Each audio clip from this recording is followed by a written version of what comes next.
Nick Greiner was in Newcastle to chair the first meeting of the bipartisan Hunter Valley Task Force. The task force, or Parliamentary Coordination Unit, will be permanently chaired by Newcastle's Family and Community Services Minister Virginia Chadwick.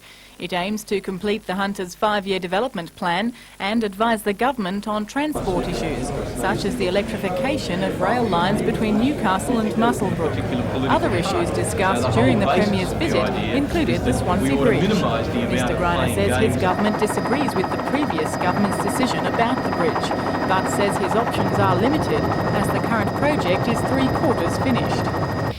There is, in my view, absolutely no chance of there being the $35 million high-level bridge that some people were pushing for.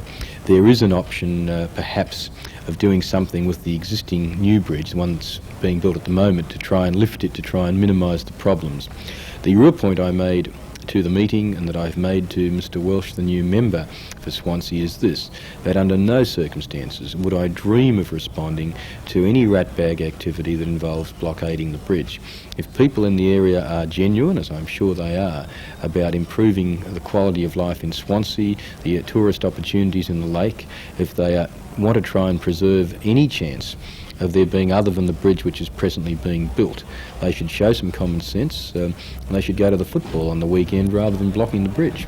However, it's believed the construction of a high-level Swansea bridge on the existing site isn't out of the question. I understand that they're looking at the option which I put to them, which is to use the existing piers and build a high-level bridge. When I say high-level, we're talking 18 metres above the high-level watermark to the bottom of the bridge. Now, I believe that's adequate for what we need for Lake Macquarie. Would that be an opening bridge? Oh no, that's a high-level bridge. That's a bridge that you can sail under or use as a tourist entry to our lake. During his visit, the Premier also briefed the Coordination Unit on the government's stance on the frigate contract. Mr Greiner says the local tender process will continue despite ANI's withdrawal from the consortium.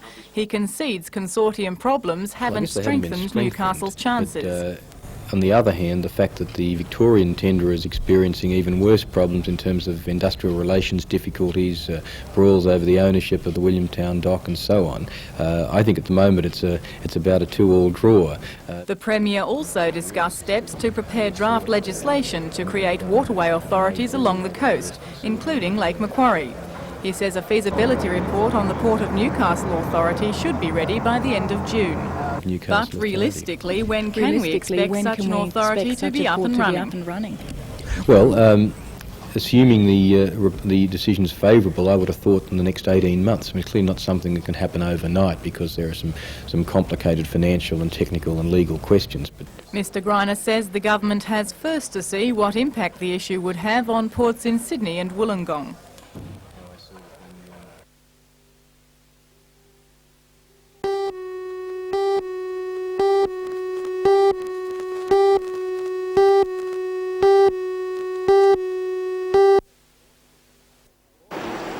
Torpy is an inspector with the Department of Agriculture's Division of Fisheries. His selection follows the almost unbeatable combination of him and Bichel on Swan Premium in both the National Championship and the Olympic selection trials. While Bichel became a household name as Australia 4 skipper, Torpy is a relative unknown. At 26, he has been sailing most of his life and has crewed many of the nation's top 12-metre craft. He was also on board Ragamuffin when it won the 1985 Sydney to Hobart yacht race. The partnership between Torpy and Bichel is nothing new. The pair grew up together as kids at Pittwater in Sydney, where sailing was always a part of their lives. When we were about 10 years old, Cole was 12, I was 10, and we sailed on Pittwater. We raced it every Sunday, worked in the boat. Where I grew up, there was only water access, there's no cars or anything, so we used to go into each other's places by boat and stay overnight, then we'd go sailing on the Sunday. And yeah, we go back a few years now. While their competitiveness as a team will be an advantage at Busan and South Korea, so will their $50,000 craft bought by Alan Bond. The Marta Hull is now, or is known at the moment, as the best starboat in the world. There's a Folly, but the Marta Hull is a bit better at the moment. And that's the boat we're going to use in the Olympics. And that's where our chances are going to be enhanced with that boat.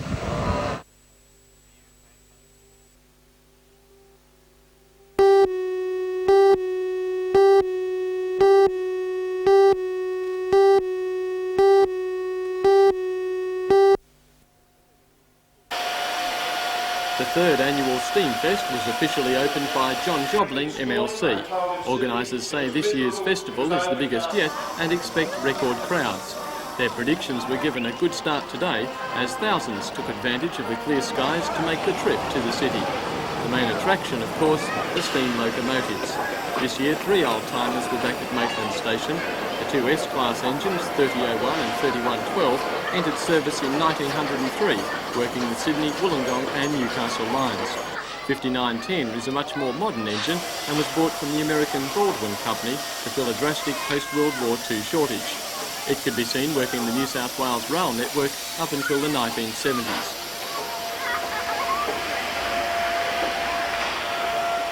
The engines are making valley trips all weekend, and today there was no shortage of waiting passengers. While buffs would love to collect steam trains, their size is a problem. But there are alternatives for those who must own one. Many of these are also on display at the festival, although how to convince the kids that they aren't toys is another matter. The age of steam wasn't confined to trains. On display at the festival is a range of reconditioned steam-powered farm engines and a 3-horsepower Ruston Proctor portable engine. It was imported to Australia in 1901 by Gibson Battle & Co of Sydney and spent much of its working life in a shearing shed near Bourke. Also providing a unique experience for some during the festival, a 1923 Ford steam truck. One of the vehicle's first journeys was from Newcastle to Armidale. Steamfest continues tomorrow.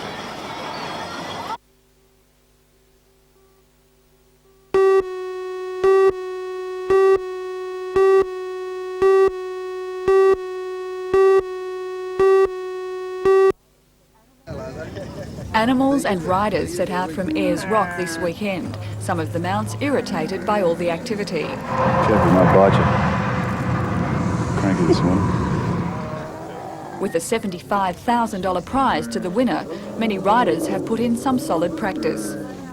We've been training for 2 years. We've been trying to do 30 to 40 kilometres every day. Competitors will need strength and perseverance. Ahead of them is a 3,000-kilometre trek to Queensland's Gold Coast. The first riders and camels are expected to finish by mid-July.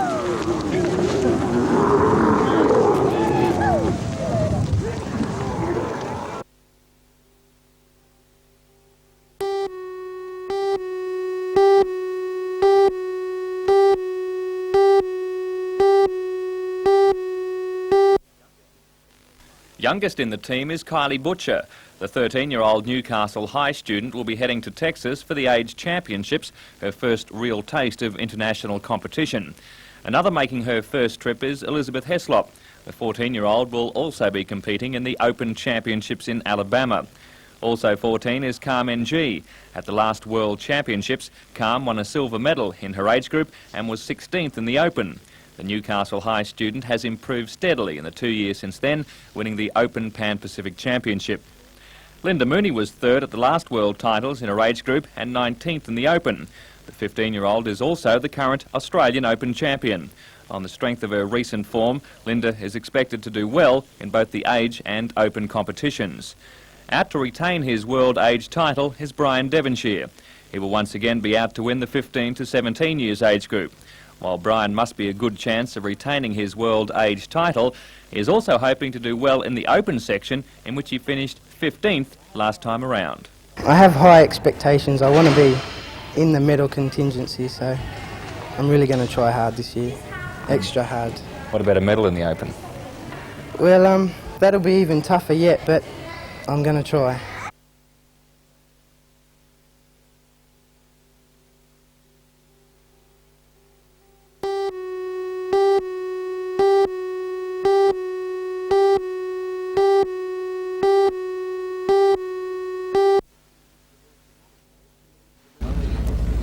Remove the modern boats and it isn't hard to imagine how the young Endeavour's namesake would have looked had it anchored in the same position 200 years ago. A tall ship is always a curiosity, and the young Endeavour, it seems, is one of the most appealing. At Nelson Bay today, hundreds lined up for the chance to go on board for a 30-minute inspection. The young Endeavour is in fact quite a different ship from the one commanded by Cook. While they are roughly the same size, the young Endeavour is two-masted, the Endeavour had three. Additionally, the young Endeavour has a steel hull and carries modern communications and navigation equipment. The ship's first voyage was from England to Australia in the First Fleet reenactment, but this is its maiden voyage in its permanent job. The young Endeavour was built to provide sailing adventures for young Australians. The ship will conduct approximately 23 10-day voyages each year, carrying 24 young people and a full-time Navy crew of 9. Young Endeavour Commander Gary Sproul. Well, the voyages are billed as an adventure under sail, and that's really what they are. We take young people who haven't been exposed to this sort of environment before, so they see new things, they do new things, and they learn some new basic skills. But the other pleasant spin-off is that they learn more about themselves, and they learn to work as a team, and they learn consideration for others too. Living conditions on board are cramped and privacy almost non-existent. Nevertheless, according to Peter Kennedy, Vicky Lane and Marcia Gould, 3 of the youth crew, life at sea is better than expected. No, I thought we'd be living out of tins. No, but the food's really good. It's A1. It's like eating in a restaurant. It's not too bad, except when you're out, so it rocks a bit. From Port Stephens, the young Endeavour travels to Broken Bay before returning to Sydney, but not before some will have been bitten with a seagoing bug. If I had a choice, I'd stay on here. That's how much I like it.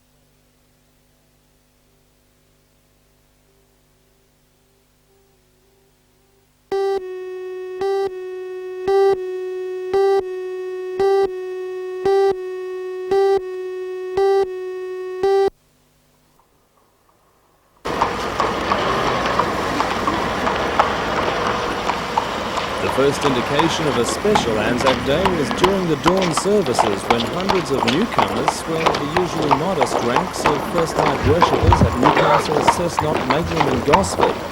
300 war veterans who marched to Newcastle's civic cenotaph had a haunting presence in the pre-dawn. This bicentennial year seems to have had a special impact on Australians, and the sentiments of the service an extra significance.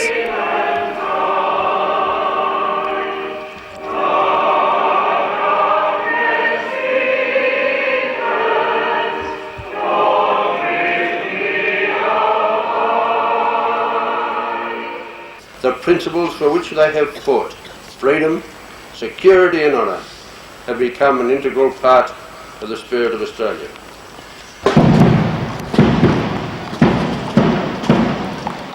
For organisers of Newcastle's major ceremony, the turnout on Hunter Street was equally heartening. The Australian Army led the parade with a fleet of trucks bearing heavy artillery and relics of war, while the Navy were especially prominent thanks to the visiting warship HMS Parramatta.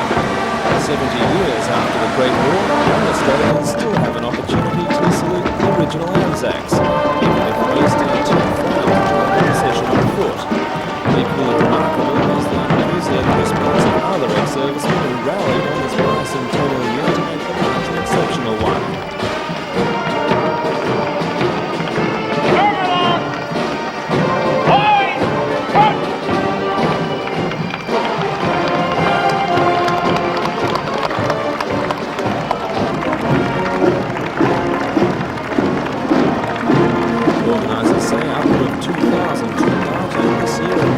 Joined the line.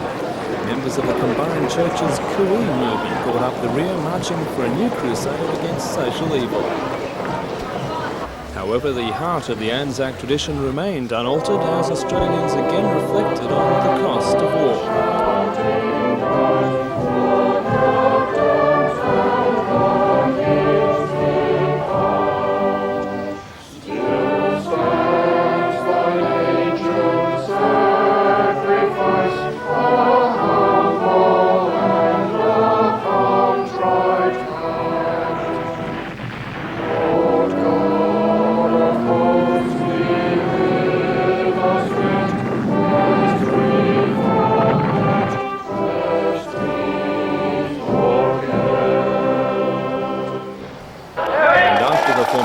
Return to the equally honoured but less solemn proceedings of Anzac Day, which are likely to continue well into this evening.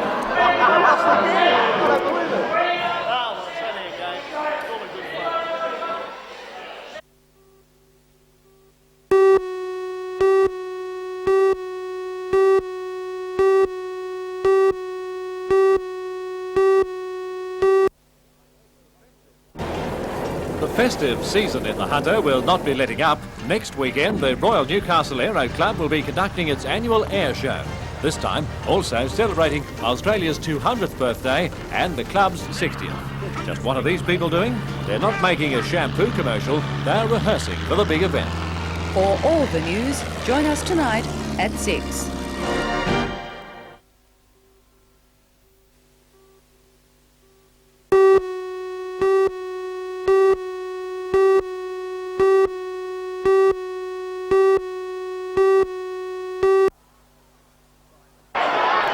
Despite a glut of possession and passages of play where the Knights' attack tore Illawarra apart, Newcastle couldn't convert their good play into 4-pointers.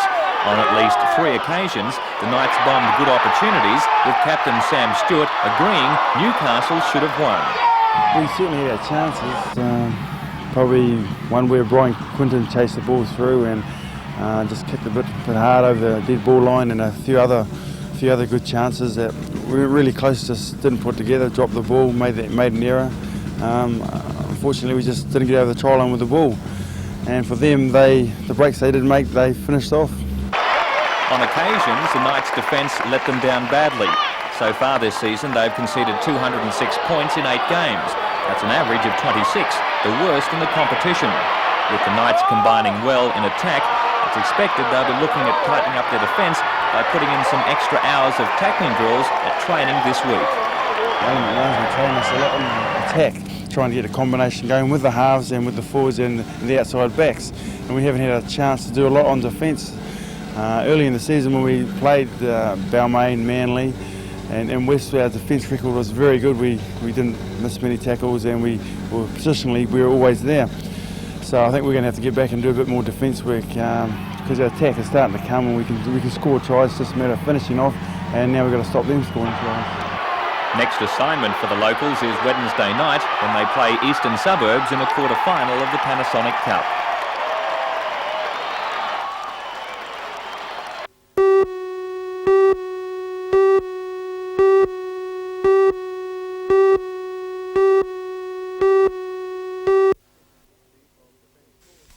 Chief of Defence Force General Grashan made his first visit to Williamtown Air Force Base today to address the opening of a week-long joint conference by senior military staff.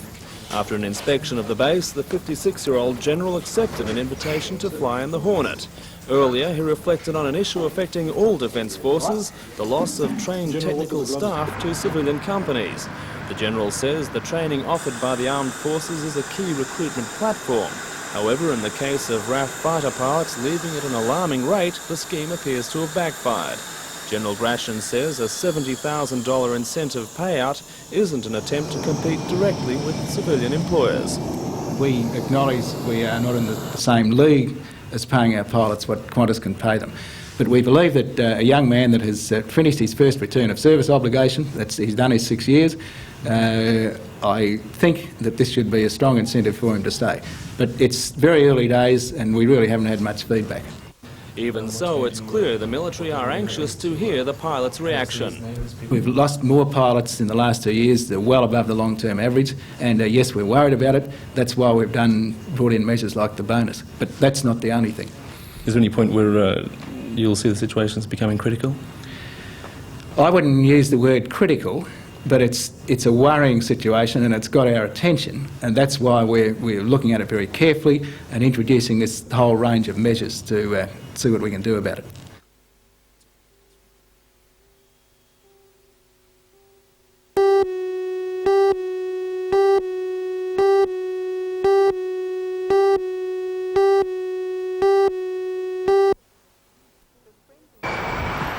The frenzied efforts of a team of 40 workers from Torrens Construction, as well as 20 museum employees, are paying off.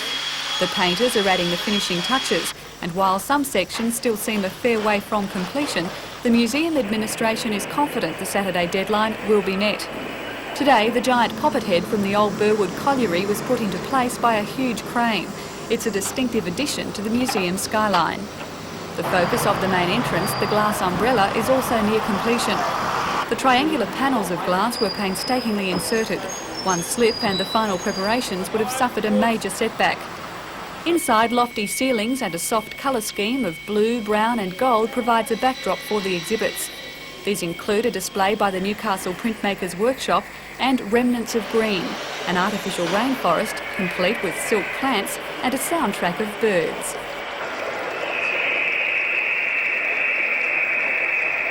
Tomorrow, the industrial heritage sections will be unveiled to the media, including the coal, steel, power and energy displays and Supernova. Together, the exhibits occupy about a third of the total floor space of the museum. As for the remaining 2/3 of the floor space that are unoccupied or incomplete, well, they'll be barricaded off from royal eyes.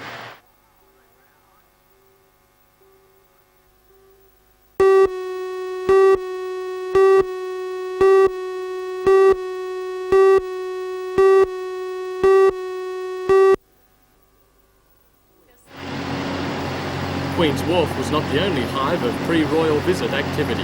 While most were heading to bed last night, preparations for the Queen's opening of the regional museum continued. Workmen laboured well into the night on the reconstruction of an 18-metre mine poppet head at the rear of the museum.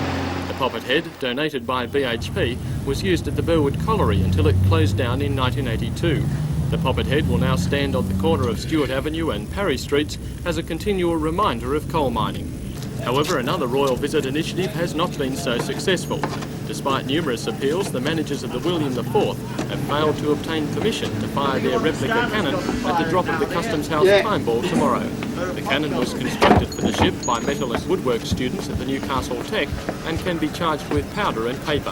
However, the William IV's licence for the gun restricts it to displays, and both the Minister for Police and Superintendent of Police agreed that it would be too dangerous to waive the law for the day.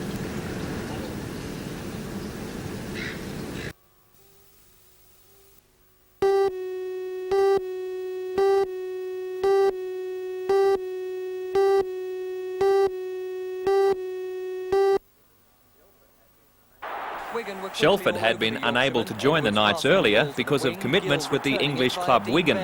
Last weekend he helped Wigan win the Challenge Cup final over Halifax 32-17. Today the powerfully built front rower saw the Broadmeadow field for the first time. Despite weariness after the long flight from London, he was in high spirits and ready for a run with his new teammates. I've always thought about coming over here and playing club, and now's my chance to prove something to myself. Are you still happy that the club you decided to join is Newcastle? Yeah, it is, because, you know, as you know, there's a few guys from home and that, and I'll enjoy playing in the same team as them. I'd like being back home and that, so, you know, yeah, I'll enjoy it a lot. You're only going to be in Newcastle for one day. They've thrown you straight into A-grade match tomorrow against some of the toughest forwards in the world. How do you reckon you'll handle that? Well, I'll have to see on the day, but, you know, I hear about these players. I don't hear too much about the players overseas, over in England especially, but I'll have to see on the day, and I'm expecting a hard game up front. The big Kiwi says the off-season in England has made him a tougher footballer. His arrival, along with a partisan home crowd, could just be the tonic the Knights need to cause an upset over the Rabbitohs tomorrow.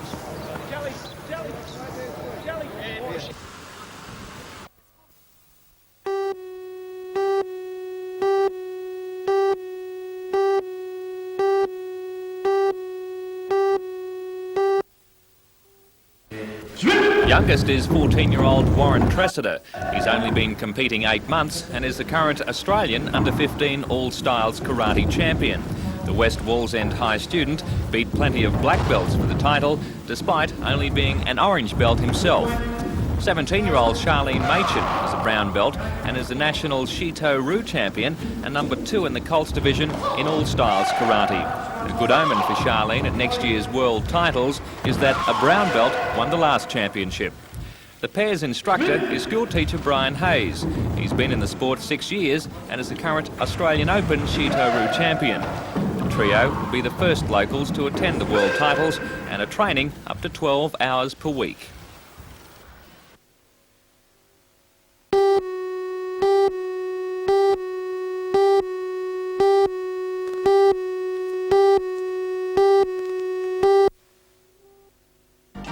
In NBN News tonight, mining unions begin considering BHP's ultimatum over the West Wallsend No. 2 mine. The This morning, the Miners' Federation held talks with lodge officials, followed by a full meeting of the combined Union Liaison Committee. They must decide if the seniority principle or the jobs at 3 pits is more important. For all the news, join us tonight at 6.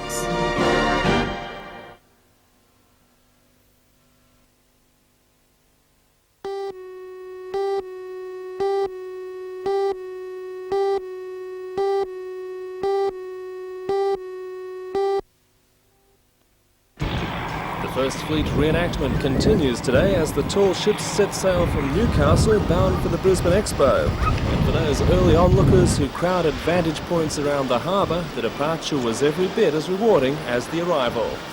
For all the news, join us tonight at 6.